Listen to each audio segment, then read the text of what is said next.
Some buildings are just buildings, but then there are others that feel like they hold the entire soul of a city. And today, we're going to get into the story behind one of the most famous of them all, the Parthenon. It's this amazing tale of gods, goddesses, and a whole lot of stone. Okay, so it all kicks off with this incredible image. I want you to just picture it for a second. You've just arrived in a new city. It's late, you're exhausted from the flight, and then you open your hotel window, and you see that. A monument that's not just lit up, it feels like it's literally glowing with history. And that's where we're going to start this story. Not thousands of years ago, but with that very first modern glimpse of ancient glory. Now, as amazing as that view is, getting there, well, that was a whole other story. It was anything but serene. It was one of those classic travel nightmares, the kind of stress I'm pretty sure we've all been through. So just imagine this, right? Your flight's late. The taxi ride feels like it takes forever. It's after midnight, the city's dead quiet, and you finally get to what you hope is your hotel, and the name on the door is just wrong. That sinking feeling in your stomach, right? Total panic. And it's that huge contrast, between the chaos of the journey and the absolute peace of finally seeing that view. That's what makes it so powerful. All right, so after a night full of that kind of stress, the next morning comes with a really clear mission. It's time to stop just looking at it from a window and actually make the trip, the pilgrimage, up to the Acropolis itself. And let me tell you, that walk-up is no joke. It's this rocky, kind of difficult path. But what's so cool is that with every single step, it feels like you're leaving the modern world behind you, just climbing up into another time altogether. And the reward, when you get to the top? Oh, it's everything. Just everything. You're not just looking down on Athens anymore. It feels like you're seeing the entire heart of a civilization spread out right in front of you. So when you're standing up there, surrounded by all these ancient stones, you can't help but wonder, what's the story here?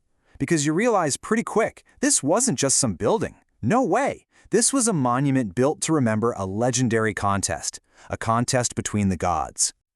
So the story goes like this. You had two incredibly powerful gods, both wanting to be the patron of this amazing new city. In one corner, you've got Poseidon. You know him, god of the sea, storms, earthquakes, basically pure raw power. And in the other corner, his niece, Athena. She's the goddess of wisdom, peace, art, the strategic thinker. So how do you settle a dispute like that? Well, they decided on a contest. It was simple, really. Who could give the city the single most useful gift? And just like that, the entire future of Athens was on the line. Poseidon, being the god of big gestures, steps up first. He takes his mighty trident, slams it into the rock of the Acropolis, and bam! A spring of water just bursts forth. Pretty impressive, right? A huge symbol of naval power. But there was a tiny problem. The water was salt water, completely useless for drinking, for farming, for living. Then it's Athena's turn, and she does things a little differently. No big, flashy spectacle. She just calmly kneels down, plants a small seed in the ground, and from that spot grows the very first olive tree. It was simple, it was elegant, and it was an act that was all about giving life. So there you have it. The choice was between a symbol of brute strength and a genuine source of life. For the people of the city who were judging this whole thing, the decision was actually pretty easy. The winner wasn't the one with the biggest display of power, it was the one who offered them a future. I mean, just think about what Athena's gift, the olive tree, really meant. It was practical, but it was also so much more. It gave them oil, for cooking and for their lamps. It gave them food to eat. They could use it for medicine. They even got wood for building.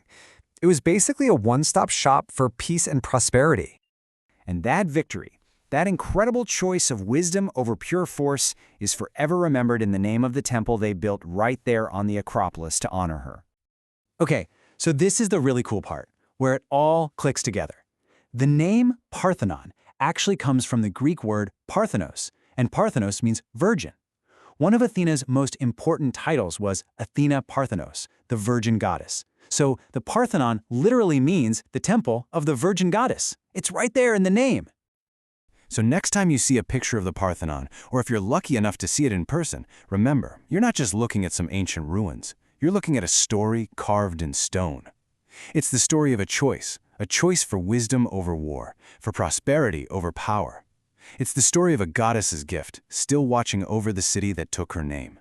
Kind of makes you think, doesn't it? What kind of gifts do we value most today?